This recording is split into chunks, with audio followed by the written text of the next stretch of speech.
నమస్కారం sir. Sir ఈ మధ్యకాలంలో అయితే చాలామంది చెప్తున్నారు, అంటే ఏంటి ప్రోటీన్ మీకు మంచిగా సమృద్ధిగా ఉండాలి అంటే నాన్ వెజ్లో ప్రోటీన్ ఉంటుంది, నాన్ వెజ్ తినండి అని. కొంతమంది చెప్తుంటారు లేదు ఆకుకూరలు చాలా మంచిది, కాయగూరలు చాలా మంచిది. అసలు నిజంగా నాన్ వెజ్ అనేది మంచిదేనా సార్, తినొచ్చా? ఇప్పుడు మనము అంటే నేను నా ఒపీనియన్ చెప్తా.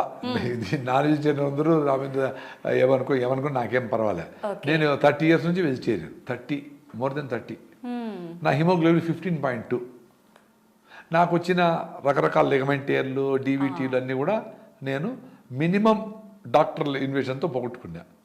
ఇప్పుడు 7 kilometers ఈ రోజు పోతాను కూడా 7 kilometers KBR park full round running చేసిన. నేను వెజిటేరియన్. బాగుంది. నా ఏజ్కి నాకు 60, నా ఏజ్కి నాకు స్కిన్ బాగుంది, మైండ్ అలర్ట్గా ఉంది. మదనపల్లి నుంచి హైదరాబాద్కి 600 kilometers సెల్ఫ్ డ్రైవింగ్ చేసేస్తా. దిగుతానే నిలబడి అప్పటికప్పుడే నా పని చేసుకుంటా. టైర్డ్నెస్ లేదు. మరి ఇంకేం హెల్త్గా, నేను వెజిటేరియన్ హెల్త్గా ఉన్నాను కదా లెక్క. నాన్ వెజ్ తింటేనే హెల్త్ వస్తుంది, నాన్ వెజ్ తినలేదే మరి హెల్త్గానే ఉన్నా కదా. రెండోది, మన వెజిటేరియన్స్ అనే దానికి 3 కారణాలు చెప్తా. అది నిజమా కాదని మీరు వెరిఫై చేసుకోండి. మన ఇంటెస్టైన్, వెజిటేరియన్స్ దేనికైనా ఇంటెస్టైన్ చిన్న పేగులు అనేవి లాంగ్ వస్తాయి. Small intestine is very long, 7 meters ఉంటుంది, 21 feet 22 feet ఉంటుంది. ఆవులకైనా మేకలకైనా అందుకని లాంగ్ ఇంటెస్టైన్. రెండోది, వెజిటేరియన్ అనిమల్స్ అన్నీ నీళ్ళు తాగుతాయి. మేకలు, గొర్రెలు, జింకలు, ఏనుగులు అన్నీ తాగుతాయి. మనుషులు కూడా తాగుతాం. అదే నాన్ వెజిటేరియన్ అనిమల్స్ అన్ని గెతుకుతాయి నాలుగుతో.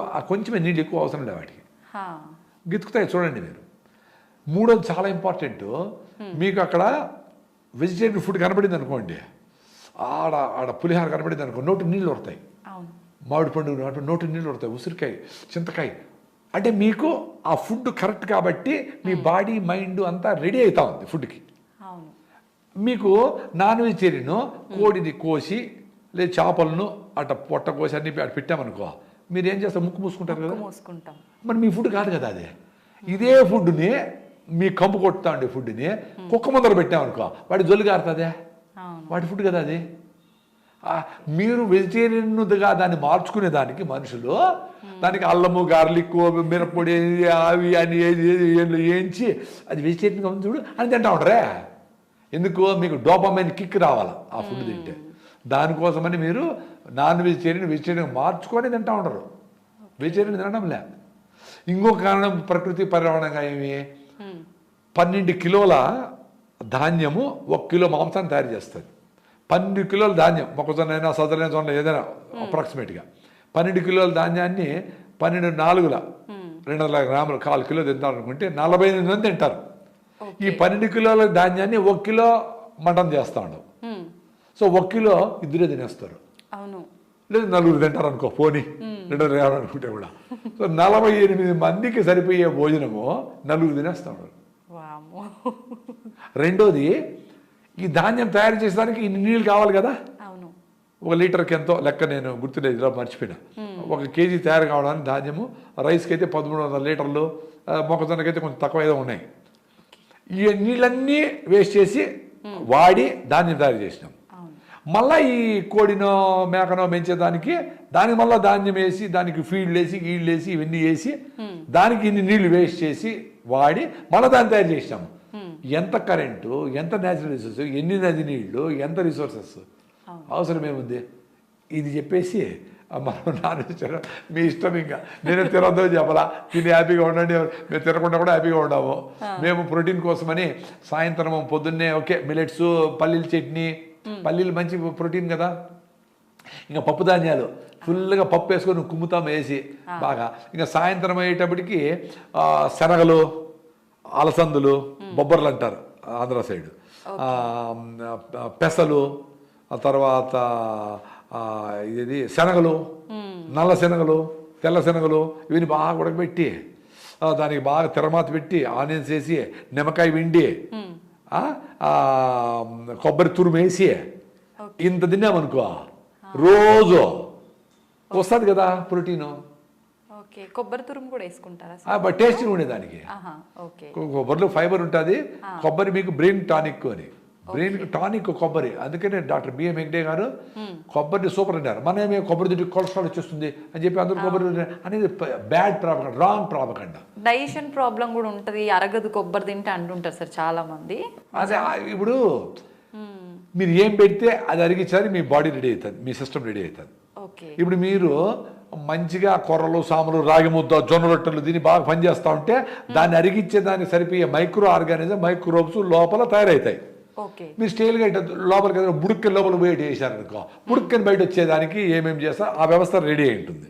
సో మీరు కొర్రలు, సాములు, జొన్న రొట్టెలు స్టార్ట్ చేశారనుకో, కొబ్బరి, శనగలు కొన్ని ఎక్కువ తినే స్టార్ట్ చేశారనుకోండి, ఏది స్ప్రౌట్స్ ఏదైనా వారానికి ఒక రోజు మీరు మొలకలు కూడా తింటే మంచిదే. వారానికి ఒక రోజే, రోజు కాదు. రోజు తాగితే గ్యాస్ ట్రబుల్ రావచ్చు. అవి తిన్నప్పుడు వాటిని డైజెస్ట్ చేయడానికి సరిపోయే మైక్రోబ్స్ ఆ సిస్టమ్ లోపల రెడీ కావాలి కదా. అది వారమో నెలలో పడుతుంది. అదొకటి నాకు అరగలేదు నిలిపేస్తే ఎట్లా అరుగుతుంది? ఇప్పుడు చెరుకు పెట్టే గానిలో ఇనపరాళ్ళు పెట్టామనుకో, రాయి వేసామనుకో, కరుగుతుందా?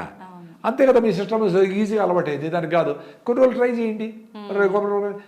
2 స్పూన్లు కొబ్బరి నూనె తాగండి పొద్దున్నే. బ్రెయిన్ టానిక్ అది. మనకు ముసలితనంలో వస్తుంది చూడు, డెమెన్షియా, పార్కిన్సన్స్, అదిరే రోగాలు, ఇట్లా వాటికన్నిటికీ కౌంటర్ అవుతుంది. పొద్దున్నే రోజు మీరు తాగండి కొబ్బరి నూనె 2 స్పూన్లు. చిన్నపిల్లలకు 1 స్పూన్, పెద్దలు 2-3 స్పూన్లు తాగండి. అది అద్భుతాలు చేస్తుంది. తర్వాత మీ బ్రేక్ఫాస్ట్తో పాటు 2 రోజులు నువ్వుల లడ్డు, 2 రోజులు పల్లీల లడ్డు, 2 రోజులు కొబ్బరి లడ్డు, ఇవి తాగండి. మీరు 1 మంత్లో 2% హిమోగ్లోబిన్ పెరుగుతుంది. ఇది అద్భుతం. ఇంకేం అవసరం లే. మీరు లడ్డు చేసే టైం లేకపోతే మీ బ్రేక్ఫాస్ట్ టేబుల్ మీదనే ఒక గ్లాస్ బాటిల్లో నువ్వులు కొద్దిగా వేస్తే టేస్ట్గా ఉంటాయి, ఫ్లేవర్ బాగుంటుంది. వేయించారు పెట్టండి. బెల్లం ముక్కలు అంత మొక్కలు చేసి పెట్టండి. ఆర్గానిక్ బెల్లం, నల్ల బెల్లం, తెల్లగా ఉండేది కాదు. తెల్లగా ఒరిజినల్గా ఏమైనా రైస్ చేస్తే తీసుకోండి, కానీ తెల్లదాని కోసం కెమికల్స్ కలుపుతారు, అది మంచిది కాదు. హైడ్రోస్ అన్ని కలుపుతారు, అది మంచిది కాదు. పల్లీలు రాత్రి నానబెట్టేసి పొద్దున్న అన్ని పల్లీలు 2 రోజులు పెట్టండి. బెల్లం, పల్లీలు బెల్లం 2 రోజులు కొబ్బరి కొట్టేసి కొబ్బరి మొక్కలు బెల్లం పెట్టండి. సో మీరు లడ్డు చేయాలా, లడ్డు చేసే టైం ఓపిక లేకపోతే మీరు అట్లే నువ్వులు వేసుకొని బెల్లం ముక్క లోపల వేసుకోండి, లడ్డు లోపలే తయారవుతుంది. ఏమైనా లడ్డు అయినా మనం తినే కదా తినేది, లడ్డు చేసే టైం లేదు, బిజీ కదా. ఏదైనా చిన్న పని చెప్తే అమ్మ పని టైం లేదే అంటాడు. మరి ఇన్ని మిషన్లు, ఇంత అదృష్టం, ఇన్ని లిఫ్ట్లు, ఇంత కరెంటు, ఇన్ని గ్రైండర్లు, ఇన్ని వచ్చినాయి కదా, ఇంకా టైం లేకపోతే ఎట్లా? ఆ కిచెన్ను గౌరవించి ఎవరో ఒకరు డెడికేట్ అయ్యి అమ్మో నానమ్మో 2 ఉద్యోగం చేయకుండా మొగుడో 40 పాకం బాగా నేర్చుకొని ఆయన చేసి మంచి ఫుడ్ ఇంట్లో తిని ఇల్లు సర్దుకొని ఇల్లు అన్నీ చూసుకొని చాలా పెద్ద పని అది. తమాషగా మహిళలు ఏమంటారు, ఏం చేస్తామంటే ఏం లేదండి ఇంట్లో ఉంటాను అంటే ఇల్లు పెద్ద పని. నువ్వు చేసే ఉద్యోగం కంటే ఇల్లు మెయింటైన్ చేసి చాలా అద్భుతమైన, ఆకర్షణీయమైన, అందమైన, అవసరమైన పని. దాన్ని నెగ్లెక్ట్ చేసి ఎవరి చేతిలోనే పెట్టేసి పని వాళ్ళకి కీసి ఇచ్చేసి అవన్నీ ఏదో చేసేసి ఏదో ఆర్డర్ ఇచ్చి అది వచ్చేసి అది తింటా ఆ ప్లాస్టిక్ కవర్లో వేసుకొని వేడివన్నీ ప్యాకింగ్ చేసుకొని. నేను చూసిన చాలామంది సాంబార్ రసం అంతా ప్లాస్టిక్ కవర్లో ఎత్తుకుంటాను.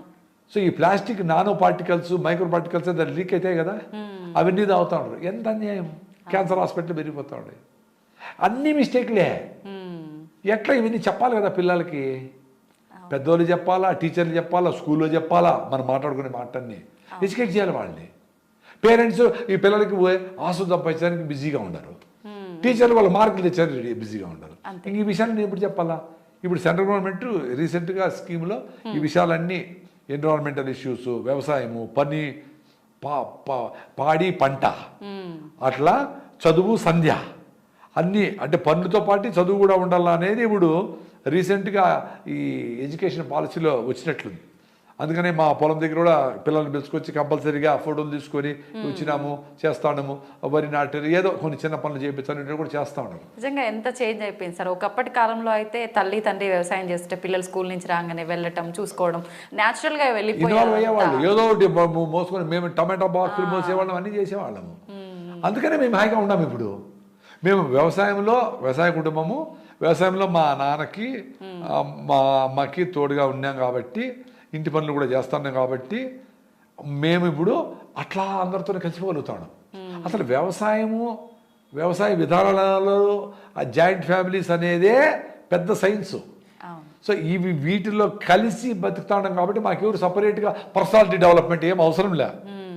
పర్సనాలిటీ డెవలప్ అయిన వాళ్ళతోనే కలిసి ఉన్నాం కాబట్టి ఆటోమేటిక్గా వచ్చింది మాకు. తెలిసిపోయింది. అవును. సో నాకు ఎవరు కొత్త పాత ఎవరు ఏం లే. ఏదో బస్సులో పోతా అంటే వాడికి ఏదో సమస్య నేనే ఎందుకు ఇటు గుంతు రాగుంది థైరాయిడ్ ఏదో చెప్తా ఉంటా, మాట్లాడుతూ ఉంటా. మా పిల్లల ముందర ఏంది కొత్త వాళ్ళతో అంతా మాట్లాడుతుండవే, మాట్లాడేస్తావే అన్నాడు. కొత్త వాళ్ళతోనే కదమ్మా మాట్లాడాలా, వాడు దిగి వెళ్ళిపోతే వాడికి కూడా చెప్పేది. పాత వాళ్ళు ఎప్పుడైనా మాట్లాడవచ్చు చెప్తాను నేను. ఇప్పుడు అడగలే, ఇప్పుడు జనాలు అందరూ అలవాటు అయిపోయింది, ఇప్పుడు అడగరు ఎవరు. సో మనము కుటుంబం అనేది పెద్దది చేయాల. మీ భార్య బిడ్డలు పెంచేసి ప్రపంచమంతా నాదే చీమనోడు తొక్కకుండా పోవాలా అనుకున్నామనుకో, మీ భార్య భర్తను ఇంకా బాగా ప్రేమించవచ్చు. ఇంత ప్రేమ ప్రపంచాన్ని ప్రేమించేప్పుడు ఇన్ని టన్నులు ప్రేమ ఉంటే మీ భార్య బిడ్డ ప్రేమించేది పెద్ద పనే, చాలా ఈజీ కదా. అందరూ వేస్ట్ ఫెలోస్ వేస్ట్ అనుకొని ఇంటికి వస్తాను లవ్ డార్లింగ్ అంటే ఎట కుదురుతుంది, అది చెత్త ఆలోచన చెత్తది. I can love only my family అంటే మిగతా వాళ్ళందరూ ఏం గొర్రెలా. రిలేటివ్స్ ఏదైనా కష్టం వచ్చింది అనుకో, నాకు ఎవరు రాలేదు నేడుస్తూ ఉంటాడు. నువ్వు ఏమైనా కష్టం వచ్చి నువ్వు పోయినావా, లేదు మరి ఎట్లా ఎక్స్పెక్ట్ చేస్తావమ్మా. రాంగ్, ఈ సైకాలజీ రాంగ్.